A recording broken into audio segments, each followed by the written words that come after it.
Hello, my beautiful magical people. Today I will be reading Cinderella because it's a story I love and it is for kids as for adults. So, enjoy. Once upon a time, in a faraway kingdom, there lived a young girl named Cinderella. She was kind, gentle, and beautiful child with most radiant smile. Cinderella had a heart full of love, but unfortunately, fate hadn't been kind to Cinderella. Her mother passed away, leaving her alone with her selfish stepmother.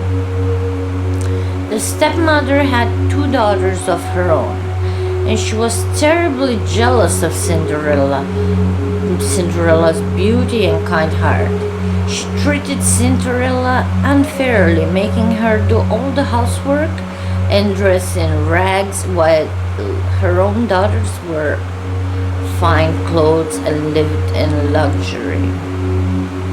Despite the cruelty she faced, Cinderella remained kind and gentle, and never letting her stepmother unkindness change who she was. She would often seek solace in the garden, talking to the birds and the animals who had become her dearest friends.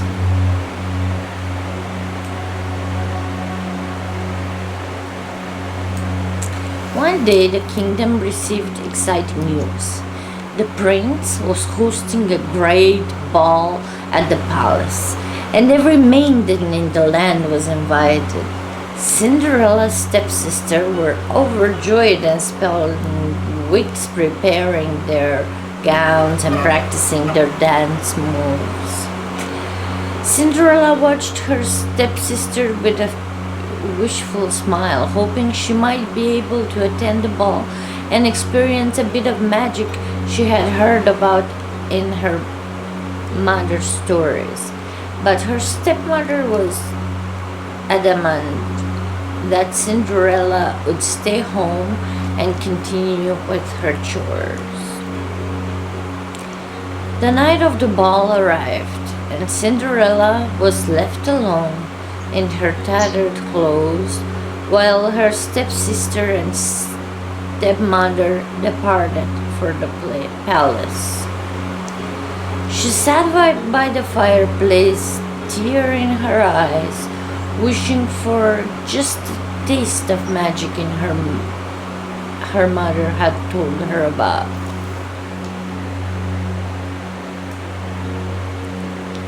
Suddenly, a soft, melodious voice filled the room. It was her fairy godmother, a beautiful figure surrounded by a soft, glowing light. "Why are you crying, my dear?" said the fairy godmother. Cinderella explained her longing to attend the ball, but how her stepmother had been unkind and refused to allow her to go. The fairy godmother smiled and said, "Don't worry, my child. You shall go to the ball." With a wave of her hand, Cinderella's rags were transformed into a stunning gown, and on her feet she wore the most delicate glass slippers that sparkled like stars. Her fairy godmother turned a pumpkin into a magnificent carriage and mice into elegant horses, so Cinderella could travel to the palace in style.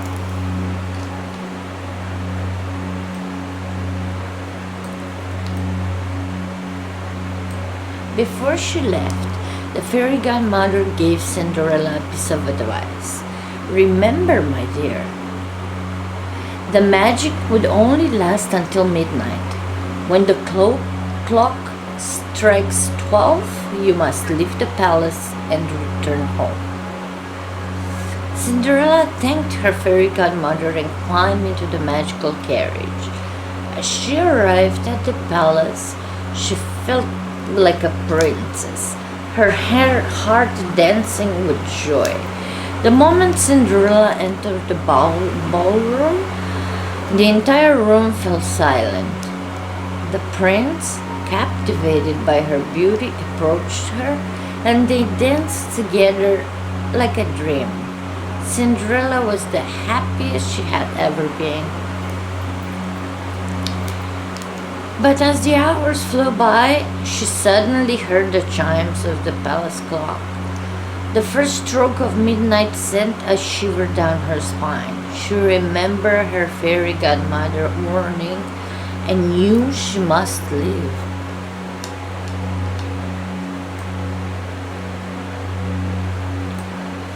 Cinderella hurried, said goodbye to the prince, and fled from the palace.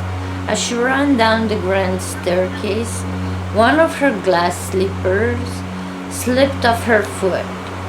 She didn't have time to retrieve it, and so, with only one glass slipper, she disappeared into the night.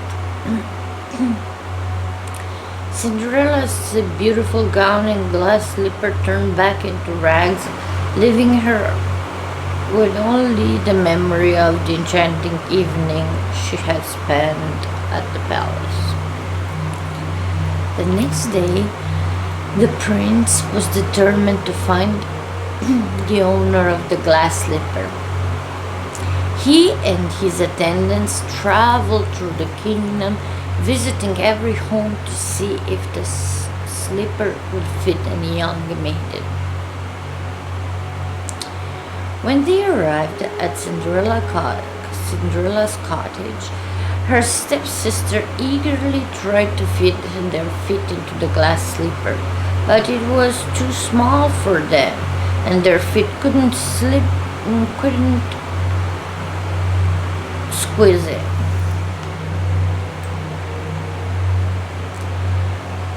Cinderella watched hidden from view as her stepsisters attempted to deceive the prince. Then she stepped forward and, with a hopeful heart, asked, "May I try?" The prince agreed, and as she placed her foot into the glass slipper, it fit perfectly. The prince's eyes lit up with joy, and he realized he had found the maiden he had danced with at the ball. Cinderella's stepsisters were astonished and angry, but despite their cruel treatment to her, Cinderella harbored no ill feelings. Instead, she forgave them for their unkindness, as she believed that kindness was the most important thing in the world. And so Cinderella was reunited with the prince, and they lived happily ever after, proving that goodness, kindness, and a loving heart could overcome the challenges in life that life may bring. The end. Thank you for watching, my beautiful magical people, and see you later.